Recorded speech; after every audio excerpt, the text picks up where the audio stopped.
జై శ్రీకృష్ణ. జ్ఞాని ఎలా ఉండాలో ఈ శ్లోకాల యొక్క సారాంశం.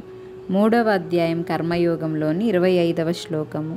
సక్తాః కర్మణ్య విద్వాంసో యదా కుర్వంతి భారత కుర్యాత్ విద్వాంస్తథాసక్తః చికీర్షుర్లోక సంగ్రహం.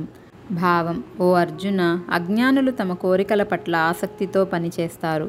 కానీ జ్ఞానులు లోకానికి మంచి చేయాలంటే వారు వేటితో బంధం లేకుండా కర్మలను ఆచరించాలి. 26వ శ్లోకము. న బుద్ధిభేదం జనయేద జ్ఞానాం కర్మ సంజ్ఞినాం జోషయేత్ సర్వకర్మాణి విద్వాన్ యుక్తః సమాచరన్. భావం: యుక్తి కలిగిన జ్ఞాని కర్మఫలాల పట్ల ఆసక్తితో ఉన్న అజ్ఞానుల మనస్సులలో కలతలను కలిగించకూడదు. వారి వారి కర్మలను అన్నింటినీ వారు ఆచరించేలా చేయాలి అని భావం. జ్ఞాని తను ఉన్నట్లే అజ్ఞానులు కూడా ఉండాలి అని అనుకోకూడదు. ఎందుకంటే వారు ఆ స్థాయిలో అర్థం చేసుకోలేక గందరగోళానికి గురవుతారు. అందుకని స్థిరమైన మనసు కలిగిన జ్ఞాని వారికి అర్థమయ్యేలా చెబుతూ వాటిని ఆచరించేలా చేయాలి. ఫలితాల పట్ల ఆసక్తి లేకుండా కర్మలను చేయాలన్న జ్ఞాన మార్గాన్ని చూపాలి అని శ్లోకం యొక్క అర్థం. జై శ్రీకృష్ణ.